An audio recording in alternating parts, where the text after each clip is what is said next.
Tuhan. Shalom bagi kita. Selamat sore. Selamat merayakan kenaikan Kristus.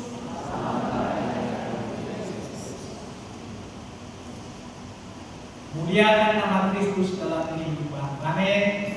Amin.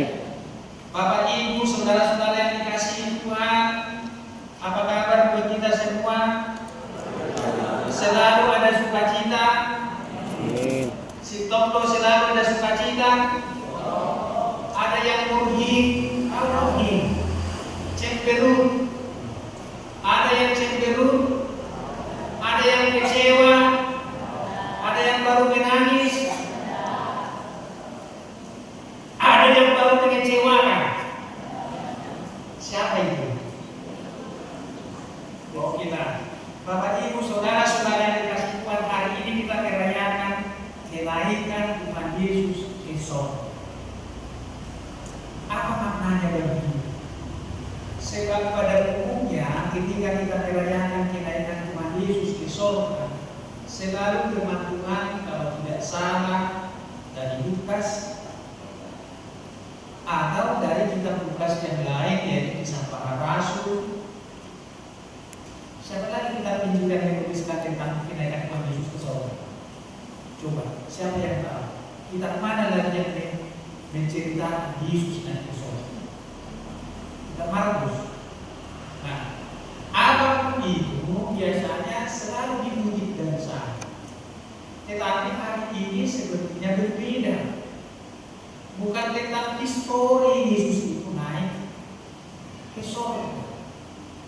Nah, barangkali gereja kita bukan mau mengingatkan tentang historinya, tetapi ini cenderung ingin mengingatkan kepada kita, apa sih maknanya bagi kita?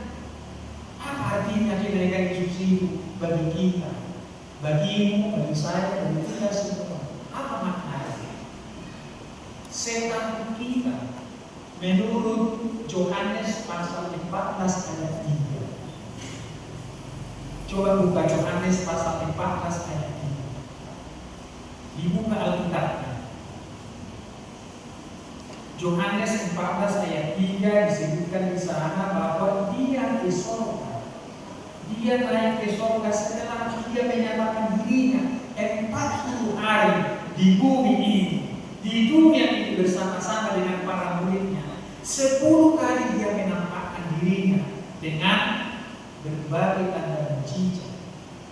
Apa artinya bagi kita Yesus naik ke sorga?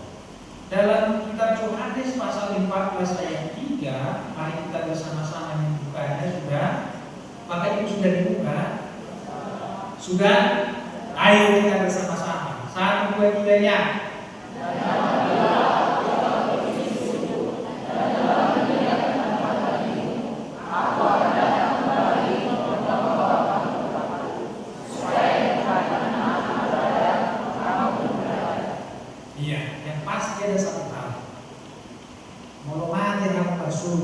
Yakinkah rumah yang telah tersedia di surga?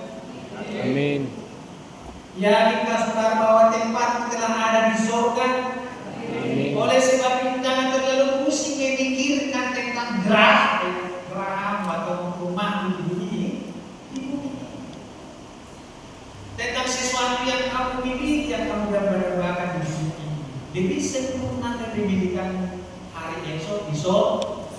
Maka percayalah, ini sebuah kabar bagi sukacita bagi kita bahwa tempat kita itu yang pertama. Yang kedua, apa maknanya bagi kita? Jika Kristus yang kemarin telah diobok-obok orang, dan oleh karena Kristus itu banyak juga orang percaya yang diperlakukan secara sadis dan mengerikan oleh karena iman dan percaya kepada Kristus. Dihinakan serendah-rendahnya, tetapi pada waktunya dia akan ditinggikan setinggi-tinggi. Ya kan?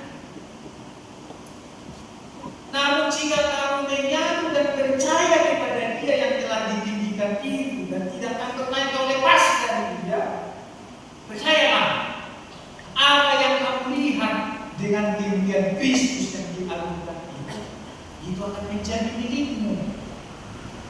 Jadi jangan pernah berkecil hati jika ada orang berkata kamu serendah-rendahnya, dia berani tidak lakukan. Yesus pernah berkata kepada Yudas, oke silakan, mau lakukan sekenang dirimu apa yang mau, silakan. Tapi Yesus pernah berkata kepada Yudas, tidak kan? Yesus tidak melarangnya. Percayalah kepada itu. Oleh sebab itu tidak ada lagi alasan bagimu untuk tidak percaya dengan wahyu-wahyunya, janji-janjinya. Tidak ada alasan lagi tidak percaya dengan firman-Nya yang dikuatkan dan menyegarkan jiwa. Tidak ada lagi alasan bagimu untuk tidak bergerak di dalam kehidupan untuk memperbaharui terus hidupmu. Tidak kan? Kalau percaya bahwa Yesus yang dilakukan ini, tidak ada lagi alasan bagimu. Fokus udama. Pas-pasan yang waktu dia orang marahnya di kampung sana. Banyak tentang bapak, mamaku, dan lain sebagainya membuat yang kalau kau pikirkan itu terus dan kau ratakan itu terus akan melemahkanmu. Tetapi lihatlah Kristus yang telah dibangkitkan itu. Paulus berkata sia-sialah iman jika Kristus tidak bangkit. Hidupmu tidak akan sia-sia. Hidupmu akan berjalan semakin progres setiap hari dengan cita-citamu dan impian. Jika kau percaya bahwa yang kau sukakan hari ini adalah Kristus yang telah naik ditinggikan, melampaui segala kuasa, melampaui segala nama, dan kepadanya diberi nama di atas segala nama, dan Dia menguasai segala kerajaan. Kalau orang Batak ada betul bantuan, itu kan orang Batak tidak bantuan. Di negeri ini, di provinsi ini ada berapa benua? Ada 5 atau mana? Eropa, Asia, Afrika, apa lagi? Kalau bagi orang Batak ada berapa benua? Tapi jangan sebut benua holding, itu lain. Jangan sebut benua holding. Benua Kijang, benua Tonga, dan benua. Setiap alam itu ada kekuasaannya, tetapi Kristus melampaui kuasa itu semua. Amin. Amin. Nah, terus apalah maknanya bagi kita? Jika hari ini tidak bercerita tentang histori Kristus yang naik itu, Paulus berkata seperti ini: aku kecantol dengan berita, aku dipincut dengan berita, aku tertarik dengan berita. Berita siapa? Berita siapa? Berita tentang jemaat Efesus, tentang Allah, tentang pengertian, tentang hikmat, tentang kebenaran yang kau miliki. Sebab seiring dengan berjalannya waktu, kamu terus bertumbuh dan bertumbuh, kamu terus berkembang dan berkembang, kamu terus dewasa dan semakin dewasa. Isema di zona baru 50 tahun.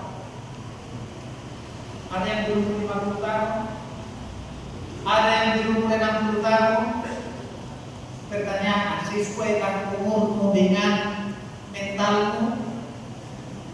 Sesuai? Pertanyaan dari siapa? Sesuai?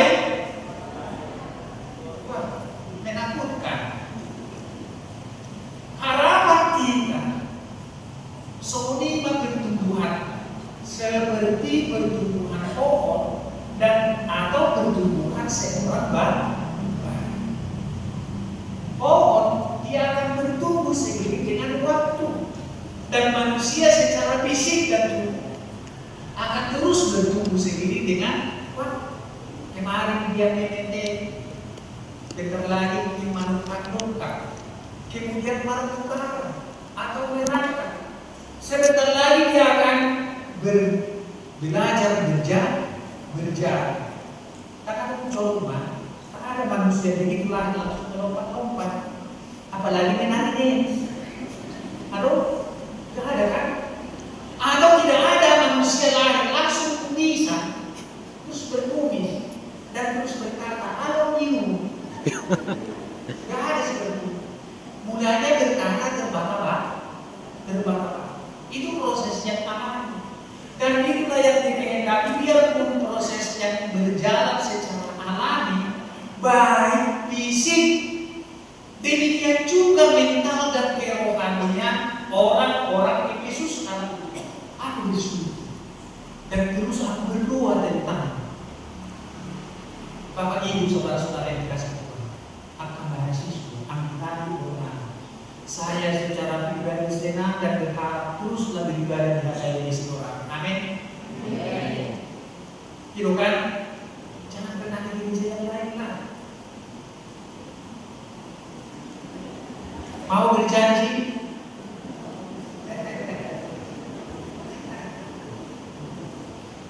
Bapak Ibu saudara-saudara yang dikasih Tuhan, itulah harapan kita dan itulah yang disukakan oleh Paulus. Aku bersyukur mendengar berita. Ekonomi dia ke naturasta. Coba lagi cerita sama orang tua, Pak. Belakangan ini aku semakin aktif di gereja. Ini baru terasa orang. Kemarin atau dari minggu ke minggu dia buat slice dengan pekerjaan untuk menafkahi diri. Dia pakai sekejap dan wajahnya pasti bersinar-sinar. Tetapi kalau kamu pulang ke rumah dan berkanan, anak-anak tahu kalau job bapak ibu, aku boleh kita toyong nama sini. Gitu kan?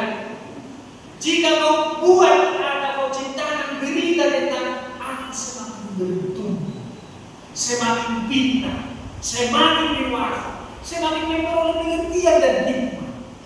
Apalagi kalau di tadi dia akan kota. Di butuh kaya kota yang bukan sudah. Kamu bawa nama kenal. Las rohan ko binigiwa ka na ko mga gagising tuwa di mga latuan. Las do, ino kan las rohan. Seperti itu. Betapa luar biasa sudah. Nah, karena dengan demikian jemaat yang dilayani oleh Paulus dengan segala sesuatu yang terus bertumbuh ini, maka jemaat Efesus semakin hari semakin besar. Kita akan bercecok. Kalau itu soal nama dunia, dan sekarang kita terbalik. Jemaat melancarkan persatuan dan kesatuan menjadi kekerabatan, keutuhan jemaat. Ada orang ada dua berbeda yang paling fungsional. Orang berbeda. Bagaimana kalau kelompok balik ini? Terkadang lagi ada kelompok balik ini bukan dilatar belakangi oleh keinginan untuk dibenci Tuhan, tetapi supaya ada menampung aspirasinya dan ada bapaknya di dirinya. Begitu. Mau seperti ini. Harapan kita dengan kemajuan dan pertumbuhan yang kita sebutkan, jemaat semakin menyatakan di dalam dirinya kemuliaan Tuhan. Udah ikut di bagasan Tuhan. Ada orang kemuliaan di mata, dia di mata di bagasan Tuhan tahu bahwa orang Kristen kita hidup. Jangan-jangan seperti ini kita gereja tetapi tidak memiliki respek. Kita sering-sering ke gereja tetapi niat untuk bersatu tidak ada. Udah berharap pada dirimu. Tuhan kasih dia talenta, Tuhan kasih dia pencapaian, Tuhan kasih dia karunia, Tuhan kasih dia kecerdasan. Tetapi apabila dia tidak memiliki itu, percuma kan? Percuma dong. Alai kami tahu posesif orang cara respect manusia kalau seperti yang disebutkan di sini. Kasih kepada orang-orang kudus semakin kelihatan masih rumah. Kan itu macai sudah itu pengen disuruh di bagian nanti kan kita dikasih makan di pulang gereja nanti. Semua pengen pasti sih. Andai kan nanti pulang gereja dibagi nasi atau makanan semua ingin dibagi kita dengan kerelaan ingin juga berpartisipasi, ada yang bersolat. Tuhan mengasih hikmat, Tuhan mengasih karunia-karunia melalui kecerdasan, kepintaran, kemampuan kognisi dan lain sebagainya. Allah yang bersuara di ibadah, hikmat, doa kebenaran, menggunakan itu bisa jadi sah. Tetapi Paulus bersuka cita, aku bersyukur bagimu, semakin hari Tuhan kasih engkau hikmat. Apa itu hikmat? Bahasa asing disebut dengan sophia, yaitu kemampuan menggunakan jika Tuhan kasih kepintaran, jika Tuhan kasih talenta. Tetapi semuanya yang kita gunakan pas pada waktunya dan tempatnya.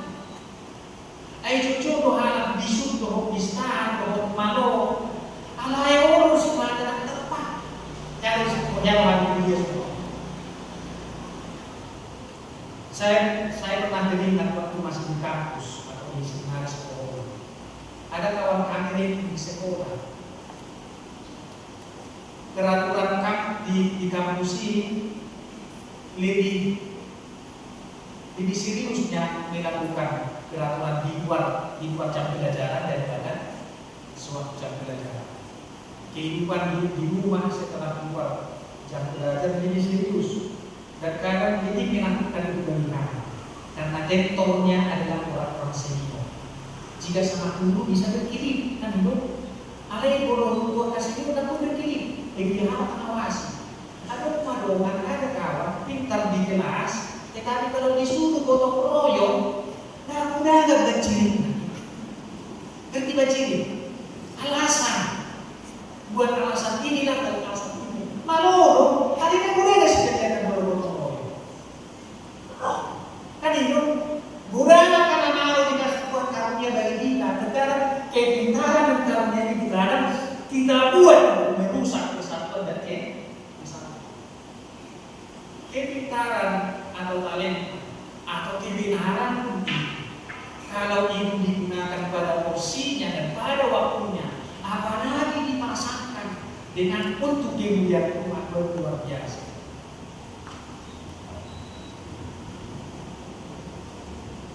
Kalau dia aku cerita ini mulai kira. Jadi dia mengasihi ketika suatu saat ada pilar di samping dia dipakai manjat-manjat di tempat rumah. Karena samping kirinya dia ada ini pergi juga masih loh ada juga. Tiba-tiba ada manekeng dibuat, diambil dibawa ke atas, disayang-sayangi dan dibilang-bilang. Tetapi seiring dengan waktu tadi marcoba. Masa kita marcoba loh di bawah ada kasih. Tetapi harus seturut dengan kebenaran. Ada kecakapan harus seturut dengan kasih dan kebenaran itu sendiri. Biar berdampingan ketiga hal hikmat, kebenaran dan kasih dipasang. Dan itulah dasar dan alas membangun jemaat itu sehingga semakin dimuliakan. Akan ini terjadi itu semua tanpa kita mau belajar dan hidup di dalam Tuhan. Kan iman saya yang masih aja kita di bagasi ada. Oleh sebab itulah dengan dinyatakannya kepada kita siapa Allah ini, Allah yang tidak terhingga ini, Allah yang sulit kita menamainya pribadi dan namanya. Dia menyebut dia aku adalah aku, tetapi sering orang menyebut dia Yahweh atau Adonai atau Elohim. Dia sebenarnya tidak terjangkau manusia, tetapi oleh karena kemurahannya dia menjangkau kita, dia mendekati kita, dia menghampiri kita. Dengan pernyataannya firman itu menjadi daging, tetapi firman itu ditolak oleh manusia, mendirikan tetapi bangkit pada hari yang ketiga. Dengan semua rangkaian itu menyatakan kepada kita, itulah.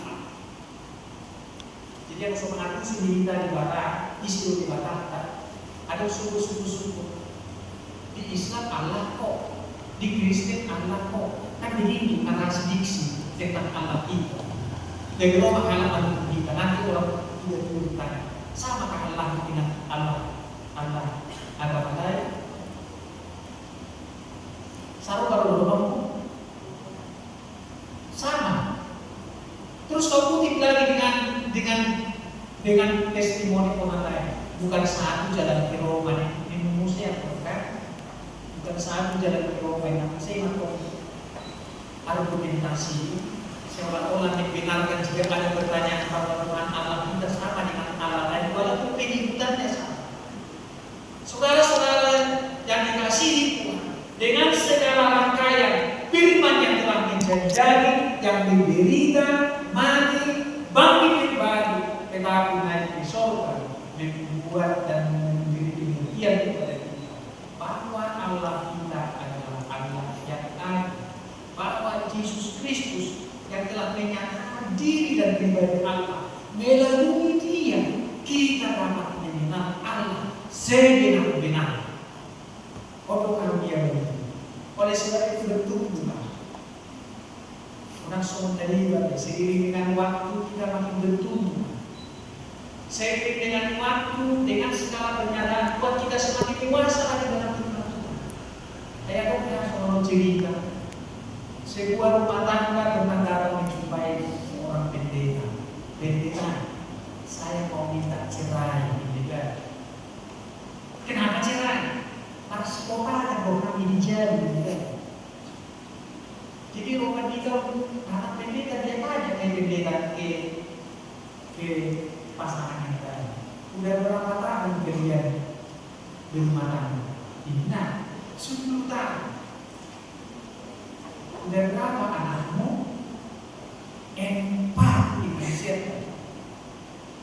Mendengar itu mak pendeta itu makanya hampir mau keluar dan tidak percaya. 10 tahun dengan suasana pertempuran di rumah, tapi masih bisa dilahirkan 4 orang anak. Coba kalau mereka saling sayang menyayang, satu RT barangkali anak yang ada. Gitu kan? Nah kini yang 10 tahun masih lupakan di suasana masih lupakan. Oh Pak oh Pak. Ibu masih matoloman tapi kalau satu ini sedikit ya. Artinya 10 tahun di rumah tangga, satu sama lain semakin mengerti satu dengan yang lain oleh karena imannya dan pengertian yang lain. Kan itu? Demikian juga kita. Semakin hari bertambah, semakin bertambah pengertian kita dan hikmat kita.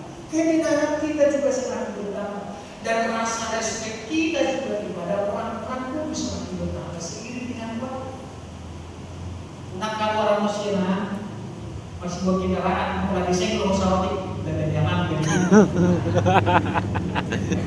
Mati baru keluar segera dan ayo. Mereka ini udah juga. Olah sawat itu tersinggung di sana. Pada saat ini kita ibaratkan sama-sama. Kasih kemudian bagi Tuhan kita bersama dengan suara yang nyaring dan bukan pas. Ada orang bersentuhan di luar sana. Sawat kesenggol kakinya. Baru kata-kata di ibu nada berceceran dari perutnya bersama dengan air liurnya. Luar biasa kan? Bertumbuhlah dan teruslah tercipta pengertian oleh karena pernyataan Tuhan atas karya keselamatan bagi hidup. Amin. Marilah kita berdoa. Terima kasih Bapa di surga atas Tuhan. Itulah yang Engkau dambakan hari ini. Semakin hari, semakin waktu yang kami jalani, semakin kami lewati proses kehidupan, semakin bertumbuh kami dalam iman. Tidak ada lagi alasan bagi kami untuk murtad, untuk menyerah, untuk sekalipun berasnya dan kuatnya tantangan yang kami hadapi. Dan begitu orang menghinakan kami, sebab hari ini kami mengingatmu ditinggikan dan dimuliakan. Tuhan adalah Tuhan yang melampaui segala kuasa dunia ini. Layak dipercaya dan layak dipuji. Apabila kami bersatu dengan Engkau sebagaimana Engkau yang dimuliakan dan ditinggikan, kami juga akan kecipratan kemuliaan dan keagungan dari Tuhan. Oleh sebab ini, dengan firman dan penikmat firman hari ini, biarlah kami terus bertumbuh, berkembang, dewasa, matang, dan semakin mencurahkan hidup kami untuk segala bentuk pelayanan, baik pelayanan marturia, koinonia, dan diakonia dalam kehidupan bergereja ini, supaya nyata kemuliaan di dalam kehidupan rohani. Terpujilah namamu di dalam Yesus